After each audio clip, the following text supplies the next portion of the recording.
señores, estamos de vuelta en este espacio, como siempre, súper agradecida a todas las personas que nos acompañan, invitarles a que siempre nos sigan en las redes sociales, @Michelle Santana TV, @Psicología y Salud RD. Bueno, señores, la más controversial, la más esperada, la más bella y única, la doctora Crismely Brito, que siempre trae temas interesantes, importantes para la vida. Eso es cierto, y me gusta porque la señora Fanny, ¿verdad?, quiere escucharlo también. Claro, claro. Bueno, señores, ustedes saben que sumamente felices, como siempre, de tener pues la oportunidad de poder estar aquí compartiendo con todos mis amigos del toque de queda del mediodía, Psicología y Salud Radio, y todos los seguidores de Contigo Cris, Alimentando tu Interior. El día de hoy tenemos un tema muy, muy bonito, un tema que muchas personas también lo han vivido. Claro. Todos hemos vivido miedos. Pero hoy nos vamos por un miedo distinto, que es el miedo a la oscuridad. Ay, ay, ay, ay, ay, ay, ay. ¿Cuánta gente le tiene miedo? Bueno, miedo es infundado muchas veces, que eso es lo peligroso. Exactamente. Lo primero es que tenemos que diferenciar qué es el miedo en sí como una emoción básica, con relación también a lo que es el miedo a la oscuridad. Todos, absolutamente todos, tenemos emociones básicas, y dentro de esas emociones básicas se encuentra el miedo. Este miedo pues nos ayuda a nosotros a cuidarnos, a evitarnos exponernos a situaciones que puedan poner en peligro lo que es nuestra supervivencia. Cuando nosotros hablamos del miedo a la oscuridad, estamos hablando de la escotofobia, que es un miedo irracional, es decir, que no tienes razón. Y este miedo es debido a exponerme a situaciones donde está la oscuridad. Este tipo de miedo es más común en los niños, aunque existen ya personas que ya son adultas y adolescentes también, que pues tienen también este tipo de situación. Esto genera en las personas una ansiedad extrema, cuando está expuesto a la situación que le causa este tipo de miedo. En los casos, por ejemplo, de niños, el miedo a nivel general con relación a lo que es la oscuridad, de 3 a 8 años, es algo que es normal prácticamente que se experimente, porque es parte de lo que es el desarrollo de los niños. La situación ocurre cuando este estado de ansiedad es tan extremo que impide un desenvolvimiento normal de ese ser humano, no importando la etapa o la edad que tenga esa persona. Nos vamos directamente a lo que es los casos de los niños. Las causas múltiples, porque cada paciente es diferente, también en los adultos igual, pero muchas veces a nivel general una de las causas es haber estado expuesto a una situación traumática en una etapa de tu infancia. Aquí podemos señalar, por ejemplo, personas que recibieron castigos físicos, incluso hasta verbales, porque vamos a hablar de agresión generalizada, en la oscuridad. Señores, hay que tener en cuenta eso. Podemos también mencionar un punto muy importante, que es personas también que fueron abusadas sexualmente en sus habitaciones, por ejemplo, en la oscuridad. Está también, hay algo también que los padres tienen, diríamos, cierto porcentaje, Michelle, de culpa. Y es que lo escuchamos mucho. Ahí viene el cuco en la noche, el cuco te va a comer, y el cuco y el cookie, que viene el gato negro y que viene esto. Son infundados la mayoría de los temores, en realidad. Son infundados, pero en el ¿cómo te digo? En el pensamiento de un niño, asocia eso con lo que es la oscuridad. Entonces cuando llega, por ejemplo, la noche o la oscuridad, lo asocia ¿con qué? Con un elemento negativo. Exacto. Entonces uno de los puntos fundamentales es que nosotros, cuando nos dirigimos hacia nuestros niños, cuando nosotros le decimos, por ejemplo, un cuento, le hablamos con nuestros niños, tenemos que hacerlo, señores, con una comunicación positiva. No podemos estar tirándole cuco, ¿verdad?, ni cosas negativas a los niños, porque eso trae tarde o temprano consecuencias. También muchas veces está cuando esos niños se ponen a ver esas películas de terror. Por ejemplo, mira, cuando yo estaba chiquita, yo vi una película que eso me marcó. Y le digo la verdad, mire, Fanny, yo todavía adulta, esa película, bueno, en esos tiempos era algo como El Exorcista. Esa película me marcó. A mí, yo duré un tiempo que yo no podía dormir. A mí sí. Yo no puedo, Es que yo todo no el puedo mundo ver es películas de terror sola. A mí la que me marcó fue El silencio de las langostas, que Ajá. ni al actor lo podía ver yo. Wow. Yo me soñaba con él. A mí Sí, El no, Exorcista esa me de marcó. caníbal. Que, ay, por Y tú Dios. sabes qué película a mí me marcó mucho. Y yo la vi ya, bueno, que ya yo estaba bien grandecita y eso. El silencio de los inocentes. Ese mismo es. Esa misma que El se silencio comía de las la langostas, persona. sí. Esa, bueno, ajá. yo lo conozco. ¿Cuánta gente como- estará en su casa esa misma? El silencio de los misma. inocentes. The esa Silence of esa the pe- Lambs. ese- Ajá. Esa película me marcó. a mí. Ujú, con Jodie Foster y Esa el misma. actor, no me quiero ni acordar el nombre de él. Sí. Pero es muy buen actor, sí. Cris, ¿y cuál es la diferencia que existe entre el miedo normal y el miedo a la oscuridad? Bueno, tú sabes que ya cuando estamos hablando de un miedo a la oscuridad, estamos hablando ya de una fobia, estamos hablando de un trastorno. Y aquí lo vamos a relacionar directamente con lo que es una ansiedad, que en muchos casos extrema, en muchos casos pasa de más de lo que es lo extremo a lo que es llamado un pánico. Es cuando una persona por sí misma no se puede desenvolver por esa causa de esa ansiedad extrema y al mismo tiempo un punto que tenemos que tomar en cuenta es que este tipo de situación se mantiene persistente en la persona.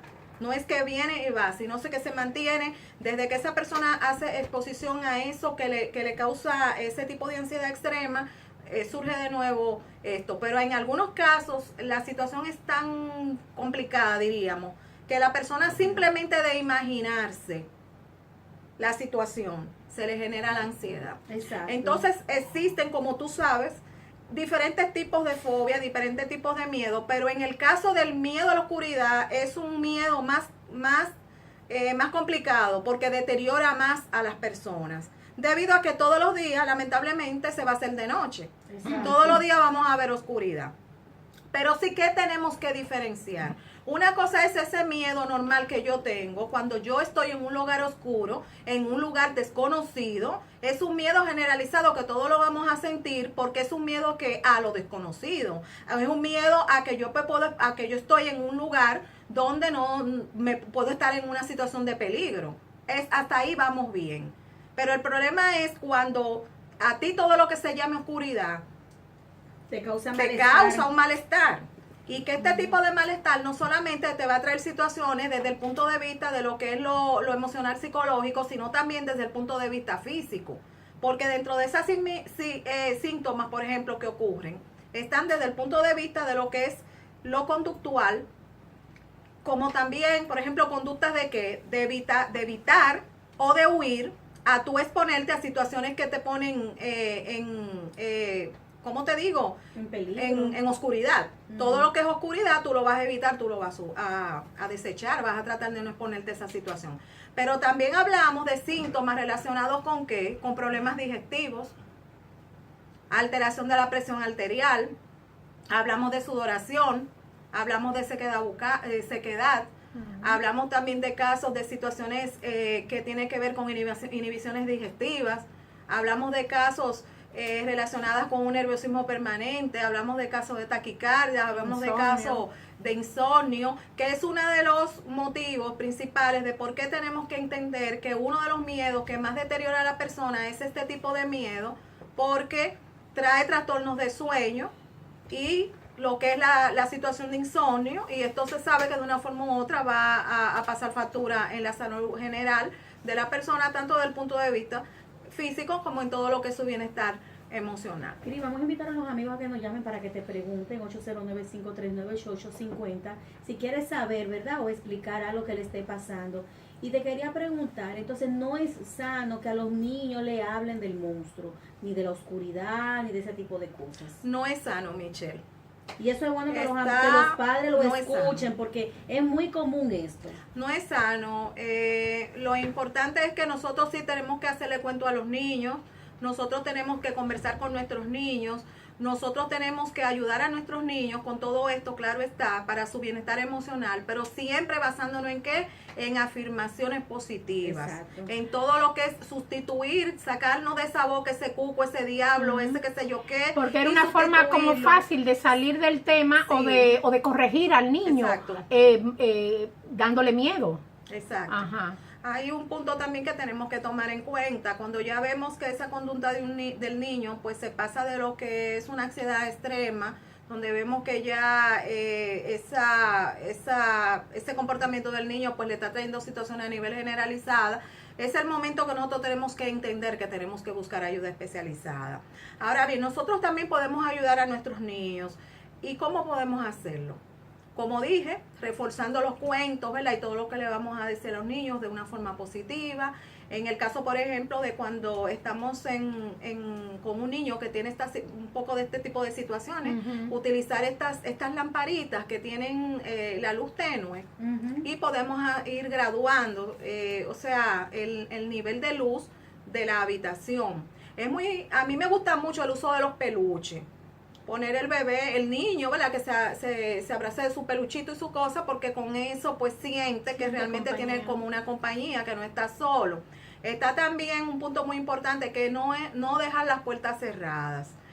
Ahí José está bien, se quedó en la etapa, José, te quedaste en la etapa de la puerta entreabierta. Ajá, sí. Eso se utiliza mucho. Yo todavía hoy día. Todavía hoy día. Yo no puedo dormir con la puerta abierta. ¿Es verdad? No. Tú no puedes. A lo oscuro no hay ningún problema, pero con la puerta abierta para nada, ni desarropado. Wow. Entonces estamos hablando también, me quedo en las puertas entreabiertas, también tú sabes, en ese pasillito, pues donde está la habitación del niño, mantener siempre ese pasillo pues prendido.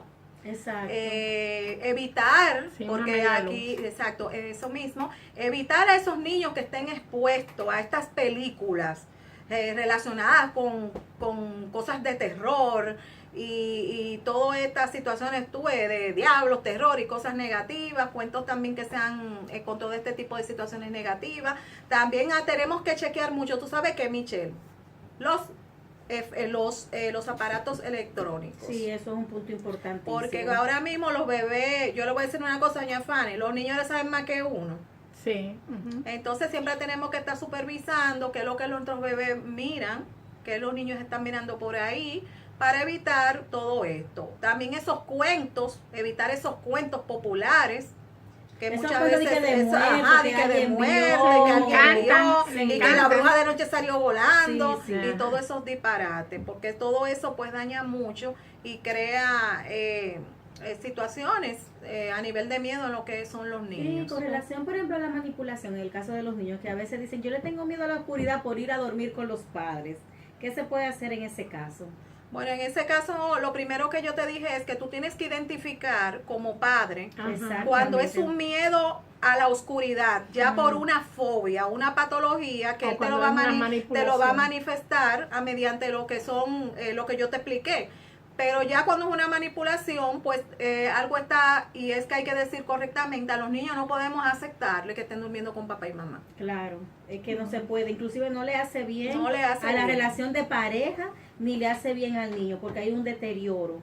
Y a veces uno de los puntos que pasa con las relaciones de pareja, que cada uno se va como, ¿verdad? Se va alejando, Sí. es eso, de que entonces el niño está La falta de privacidad. Claro, la falta de privacidad es garrafal en realidad para lo que es esa relación sana que tiene que Y déjame tener la decirte, interacción en la pareja. y déjame decirte, Michelle, que las personas mayormente cuando tienen, por ejemplo, ese primer hijo, o muchas parejas también tienden a hacer eso. Sí, A porque uno llevar a tiene esos temor, niños sí, a la qué cama loca. y todo lo otro, pero eso hasta cierto punto la persona no sabe hasta dónde son las consecuencias Tú negativas sabes de que eso. hay que, para que los amigos entiendan de que los padres tienen sus temores y sus ansiedades que muchas veces se lo pasan a los hijos.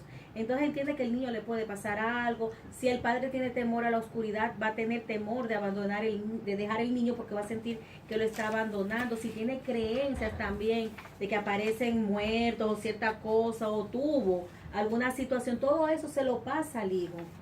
Y eso, a veces el hijo tiene esos temores, pero ni siquiera es por sí mismo. Entonces tenemos que tener mucho cuidado en esas transferencias.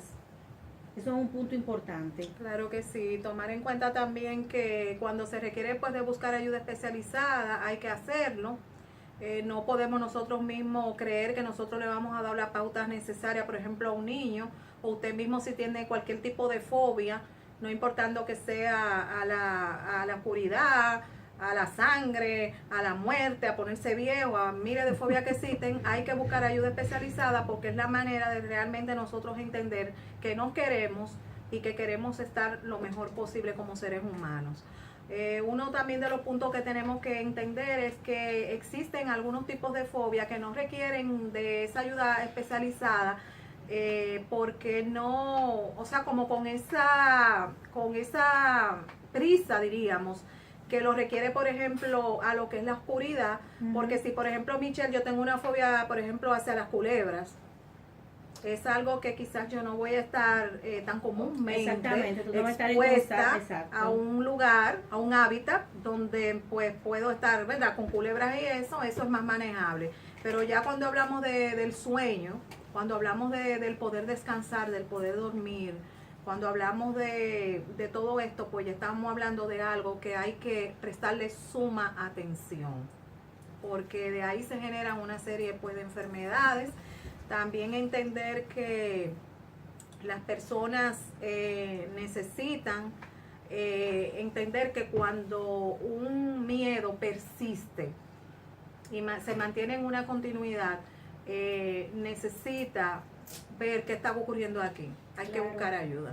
Siempre es importante buscar la ayuda profesional, como siempre tratamos de promover, de que es importante en cualquier área que usted necesite de una consultoría, de lo que sea, que siempre busque esa ayuda especializada. Y los problemas emocionales, este tipo de problemas con fobia, hay que trabajarlos, porque van creciendo y además está la parte imaginativa. Uno se crea situaciones a veces en la cabeza y eso lamentablemente te trae los temores, las ansiedades y demás. Y bueno, la calidad de vida se ve amenazada, esa tranquilidad y esa paz que todo individuo debe tener. Bueno, Cris, este tema está muy interesante, pero yo creo que ya hemos llegado al final. Aquí tanto los muchachos parecen, todavía quedan unos minuticos, que ustedes parecen como, ¿cómo se llama estos policías? Dando cambio de luces, a sinceridad, José y Nelson, de por Dios. Cris, 2 minutos nos quedan. Nos quedan 2 minutos, vamos a hacer un resumito rápido. Claro. Decir que cuando debemos de buscar ayuda, cuando esto produce una ansiedad excesiva, si este miedo la persona pues trata de evitarse siempre este tipo de situaciones, cuando estos síntomas duran de 6 meses o más, entender que el 90% de tasa de éxito en el caso de las fobias es superior, es decir, un 90% es de éxito en el caso de las fobias. Sí, tiene muy buen pronóstico, eso es cierto. Entender también que existe diferentes formas de cómo tratar. Está la terapia de exposición, terapia cognitiva, que es mediante la cual se identifica pues el sentimiento o lo que le ocurre a la persona para hacerle una sustitución por pensamientos positivos. Está también un punto muy importante, que está también la relajación. Aquí incluimos meditación y lo que es también la relajación profunda. Excelente. Bueno, Cris, despídete de ese público que siempre te aclama. Bueno, señores, hemos llegado al final una vez más de su programa Psicología y Salud Radio, el toque de queda del mediodía, y de Contigo, Cris, alimentando tu interior. Reiterándoles que tienen una cita mañana con nosotros por este mismo canal. Bye. Cuídense.